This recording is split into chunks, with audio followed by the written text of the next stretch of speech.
la dictadura pues finaliza en el año 1975 y pues hay una serie de cambios económicos y eso va a significar sobre el mercado de los automóviles, pues poco a poco, ir iniciando una liberalización comercial y una liberalización de importaciones que será lenta, pero ya a inicios de la década de los 80 empiezan a aparecer pues los primeros todoterrenos importados, que ahí tenemos pues una muestra y está por la parte de arriba del segmento el Range Rover y el Mercedes Clase G y Sí, un poquito me cuesta situar en el mercado de los todoterrenos a qué público iba destinado el Aro sí, 24 o 244. 240, sí, claro, 240, 243, 244, según el tipo de carrocería recibían una denominación.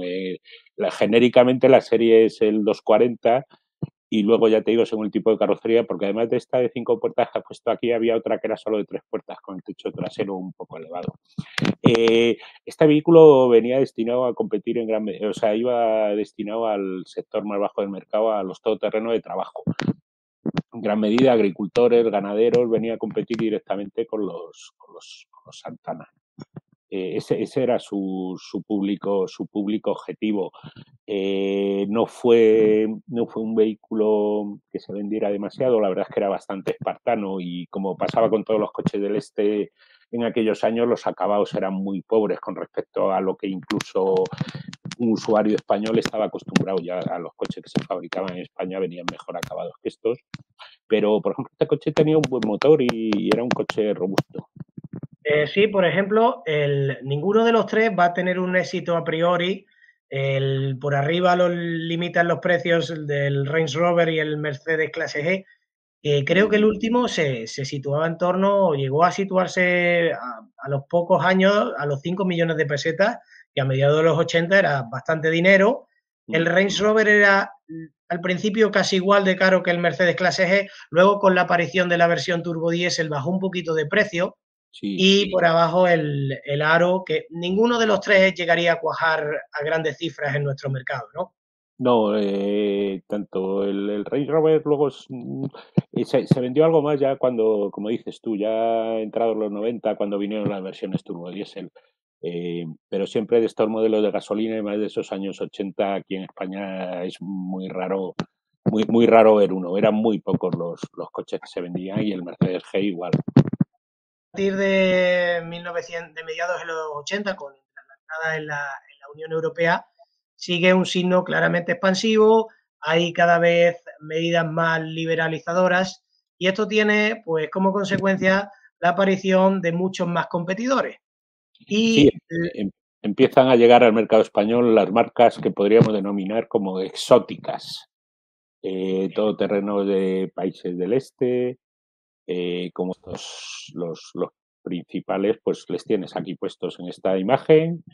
Ahí tenemos el Lada Niva, un gran éxito. Tenemos el Aro 10, un vehículo rumano. Los Lada son rusos.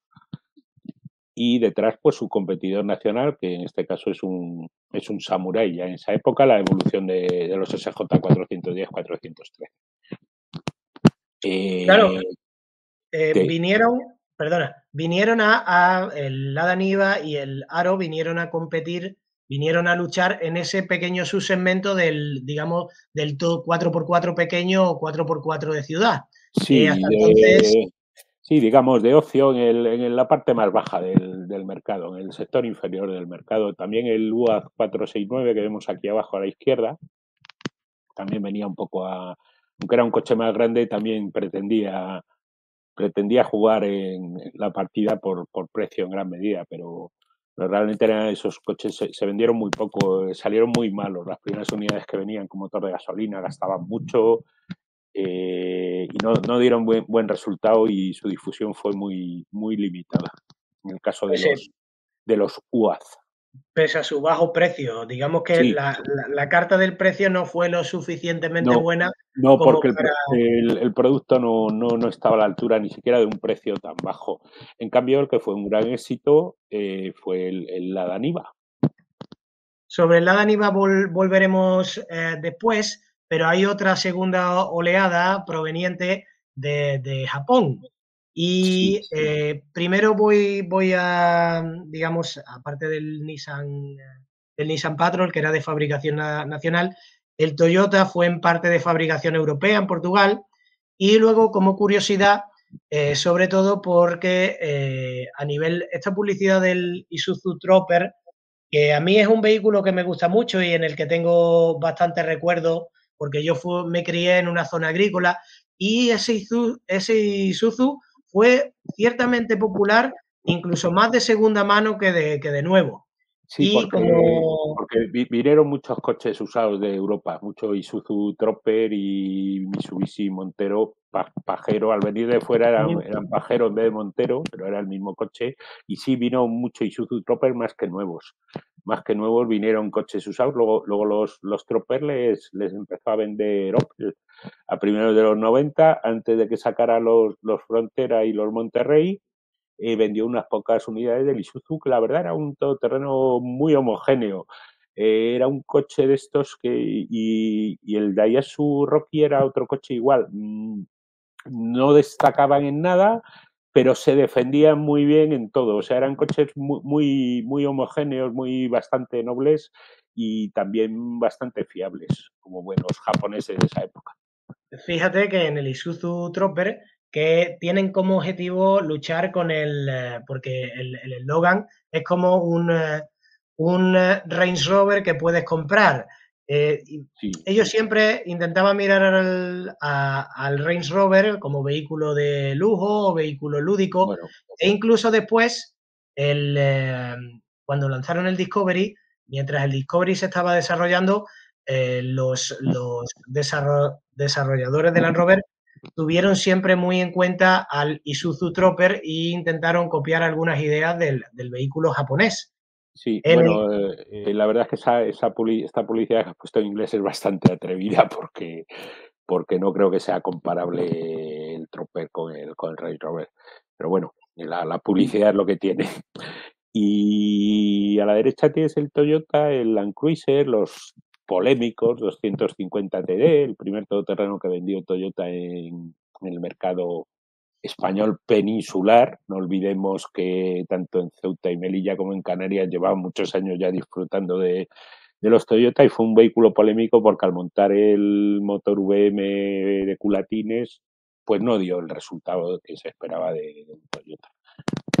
Fíjate que como eslogan, no sé si se puede leer, abajo pone Toyota, no hay quien lo rompa.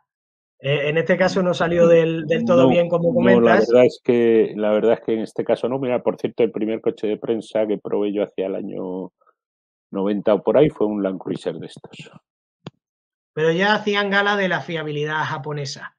Todo esto hizo que a finales de la década de los 80 viviéramos un mercado pues mucho más variado, donde incluso aparecieron pues todavía más vehículos.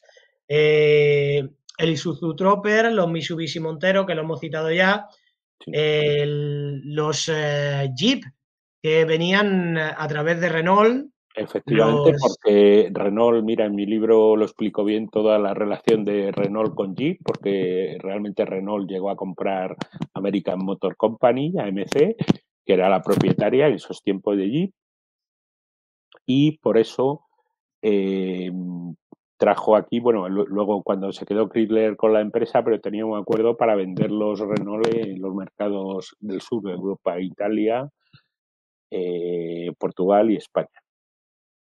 Y un gran coche, la verdad es que gustaron mucho cuando llegaron los Jeep, tanto los Cherokee como los Wrangler, el mítico Wrangler, fueron coches que gustaron mucho. Llegaron de los Mahindra, también hablo en el libro, eh, que fue fíjate, lo de Mahindra fue una iniciativa traerlos junto con un importador italiano de Kobasu. Kobasu era un concesionario de Biasa en Valencia. Y ellos fueron los que trajeron ya hacia el año 87 los primeros Mahindra de la India. En los Mahindra hubo dos etapas. Vinieron año 87-88 por ahí, y luego volvieron a traerlos hacia el 94. Y luego tenemos aquí a la izquierda pues un coche que a mí me gusta mucho también, el UMM, el Alter, el portugués, un todoterreno muy curioso, es verdad que poco agraciado estéticamente, pero esa forma que tiene este coche tiene su razón de ser, y es que al tener el morro así hacia abajo permite mucha mejor visibilidad a la hora de hacer todoterreno. Y, y la verdad es que eran coches también bastante honestos. Otro coche que hubo dos etapas, porque los primeros les trajo Peugeot, y era el Jabato, se llamaba entonces el Sí, Jabato. y se vendió, Era una versión con frenos de tambor en las cuatro ruedas, con 4 velocidades y con el motor del Peugeot 505, pero el atmosférico. Luego se mejoró mucho el coche ya cuando dejó de venderlo Peugeot y trajeron la siguiente versión, que es la de la foto. Estos ya traían freno de disco, traían dirección asistida, traían 5 velocidades y traían el motor del 505 turbo, que era, si no recuerdo mal de memoria, 110 caballos para esa época, y era un coche que andaba y era un coche que se defendía muy bien en el campo. y una pregunta, Francisco, a nivel de dinamismo o de calidad de fabricación, esta pregunta es una curiosidad que me ha surgido hace bien poco. ¿Había mucha diferencia entre lo que fabricaba Mahindra a finales de los 80 y lo que fabricaba Ebro a finales de los 70? No, no, no en gran medida. Estos coches hindús, la verdad es que eran bastante rudimentarios y con unos acabados muy pobres, y después ha pasado incluso con otros coches de procedencia que el mercado, como los Tata. Fíjate, por ejemplo, que hablas de los Jeep. El Cherokee llegó a ser el todoterreno más vendido en Francia a inicios de la década de los años 90, Sí, porque le pusieron el motor del 2.1 turbo diésel de Renault, el que llevaba el eso Renault es. 21, el motor pues bastante conocido. ¿Cómo reaccionó la industria española a esta mayor competencia? Pues el Nissan Patrol siguió evolucionando y siguió manteniendo pues la primera posición del mercado español. Sí, Nissan desde sus inicios fue evolucionando la gama, y la verdad es que casi se puede decir que había un patrón para cada necesidad. Ten en cuenta que teníamos motores de 4 cilindros atmosférico, turbo, motores de 6 cilindros atmosférico, turbo, y luego un montón de versiones de chasis corto, chasis largo. Metieron los pick-up, metieron muchas series limitadas para hacerlo más atractivo, como vemos aquí a la izquierda un Polar, me parece que es. Recuerda los Dakar, Dakar 2, etcétera. Por cierto, que la Bella y la Bestia era un eslogan que ya se había usado en la publicidad de los primitivos Comando Ah, en el mira, año, pues en el año 70. Eso lo eso sabe poca gente. Sí, no lo sí, sabía. sí. Estos de Nissan lo retomaron ese lema. Y bueno, aquí en la foto de la derecha vemos, te digo, el modelo pickup, una serie, solo una pequeña muestra de todos los modelos que fue el Nissan Patrol. Hay que tener en cuenta que fue también un vehículo que se mantuvo en el mercado durante un montón de años, que Sí, salió en el sí. año 83, y yo creo que se estuvieron haciendo hasta el 2004, me parece que fue No, 2004. yo creo que se estuvo haciendo porque normalmente los modelos tan antiguos coinciden con el cambio de normativa. Creo que se estuvo fabricando hasta el año 2000 y se llegó a vender hasta el año 2001. Sí, puede ser. A principios de los 2000 todavía es verdad que se quedó ya con las versiones más industriales, los Ujú. Merca, los largos de 5 puertas y 9 plazas, sí, de 9 plazas, pero sí, estuvo hasta principios de los 2000, estuvo casi una veintena de años en el mercado, que eso, si en los años 50 y 60 no era tan raro, luego ya en estos tiempos, cada vez según va evolucionando el mercado, es cada vez es más difícil mantener un vehículo 20 años, no prácticamente una veintena de años en el mercado. Por parte de Santana, pues esta fue la respuesta a la mayor competencia por parte del Patrol. Los 2500 o en las versiones más industriales, los 2.5, 3.5. La Desaf serie 4. La serie Eso 4 es. en general. Desafortunadamente, pues, pese a que a nivel estético me parece que es el Land Rover Santana mejor logrado, seguía siendo un coche sobre todo con ciertas carencias mecánicas, ¿no? Digamos, más que nada, yo creo que a nivel de propulsores, bueno, también estaban los 6 cilindros, pero yo creo en gran medida el concepto ya en el momento que sale este coche le faltó un poquito más de evolución, a lo mejor de suspensión, ya se veía anticuado. Mira, te voy a contar una anécdota. Cuando sacaron los Serie 4, algunos usuarios se quejaban de que al ser más ancho de vías que los tradicionales Santana, no cabían por las roderas de toda la vida de los caminos de los Santana, pues al ser unos 10 centímetros más ancho el ancho de vías de estos coches, no cabían. Pero sí fue un esfuerzo de Santana que realmente yo pienso que puede considerarse un poco parte de un fracaso.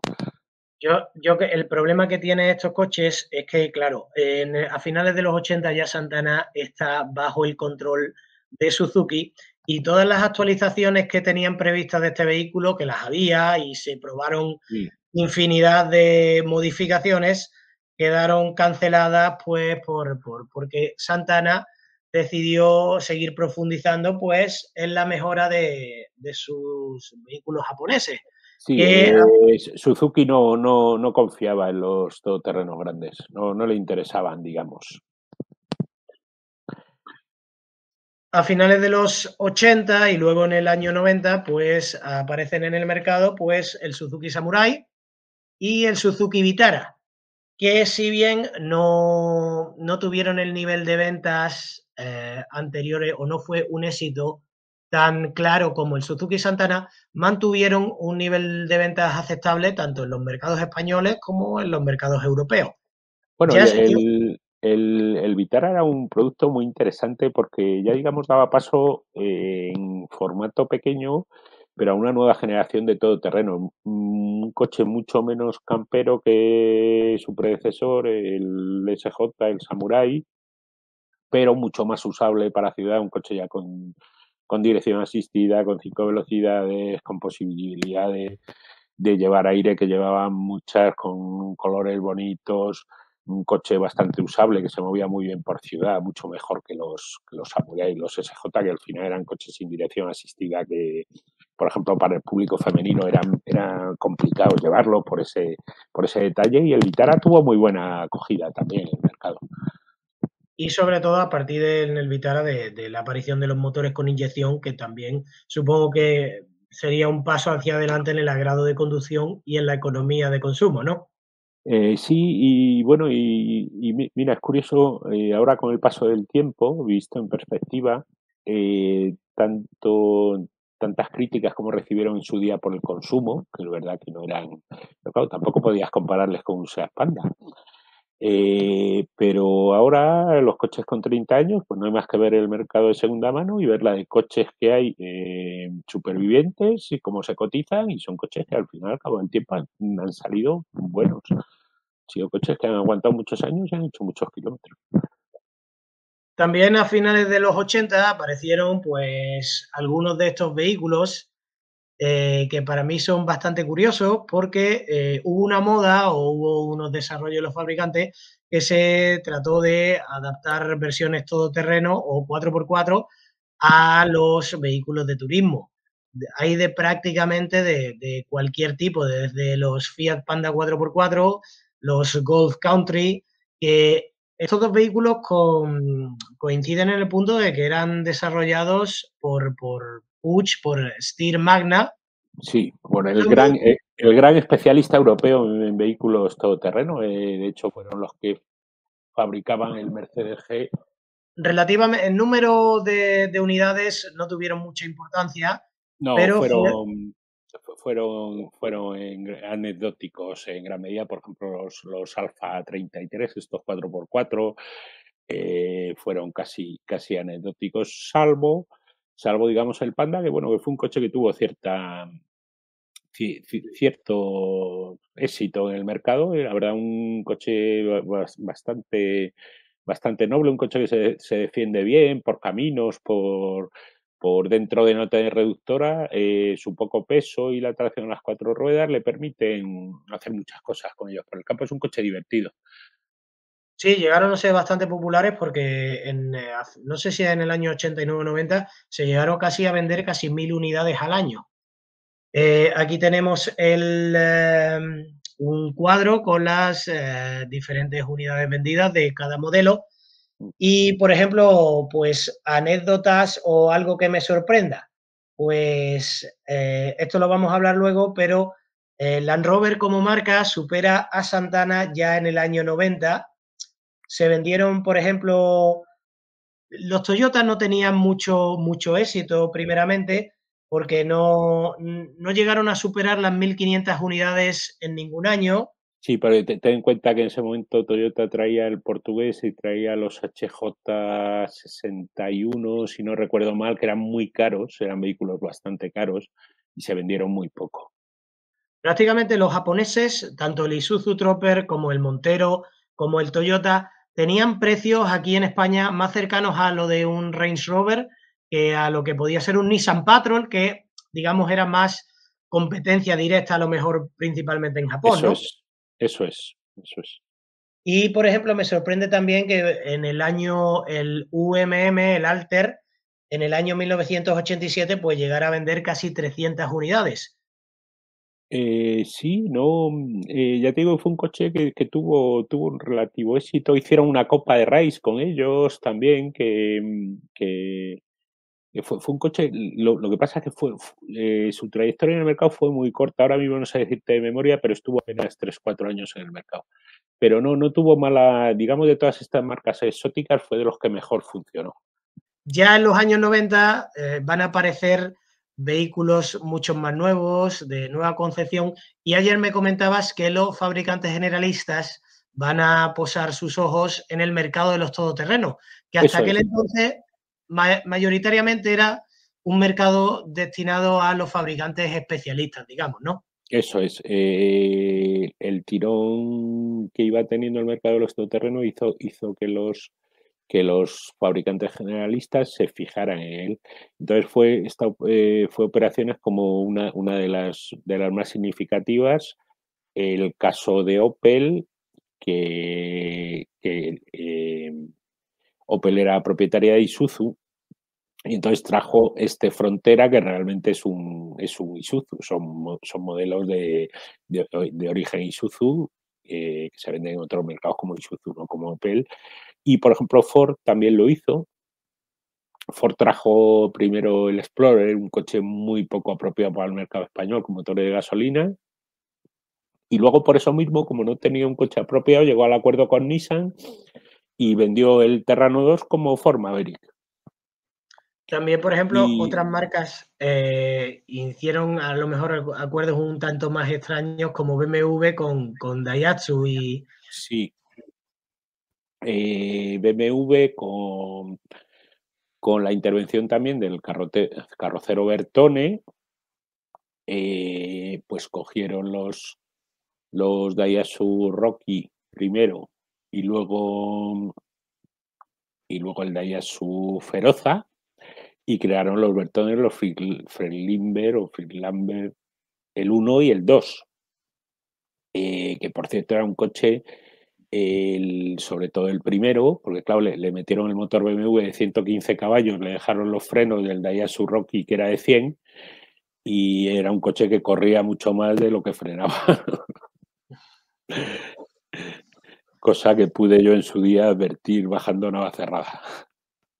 todo esto hizo que el mercado siguiera creciendo durante el primer año de la década de los 90, incluso el segundo, pero a partir del año 92 la crisis económica empezó a hacer mella en España y eso va a dar una segunda vida a un vehículo que ya hemos tratado en esta presentación, que es el Lada Niva.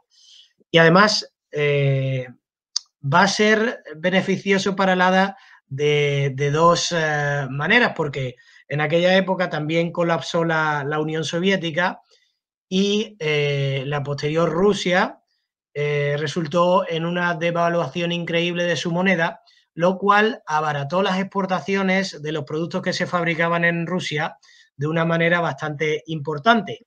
También se devaluó en esos años, hasta el año 93, la peseta, lo cual provocó que los vehículos importados se encarecieran de en torno a un 15 o un 20%, con lo cual toda esta mezcla, todo este caldo de cultivo, hizo que en el año 93, cuando la Daniva, corrígeme si me equivoco, llevaba más de 10 años en el mercado español, se colocara como el todoterreno más vendido a finales de ese mismo año. Sí, Que es curioso, en este caso sí que era básicamente por precio, pero claro, es que tú ten en cuenta que un samurái en esa época valía 1,5 millones de pesetas, mientras que la Aniva valía 999. Mira, en el mundillo se rumorea que estaba tan bajo el rublo que estos coches que vendían a 999.000 pesetas les costaban en Rusia 300.000 pesetas cada coche, lo cual dejaba un margen altísimo tanto al importador como a los concesionarios. Y de hecho, si no recuerdas mal, la propia Santana tuvo que hacer algo porque dejó de vender el Samurai y recuperó el motor 1000 de los antiguos SJ410 y sacó una versión más barata todavía del Samurai, que era el Samurai 1000, con un asiento de Sky, sin cuenta revoluciones, una versión más básica todavía, que vendían sobre 1.100.000, 1.100.000 y pico mil pesetas para poder competir con el Daniva.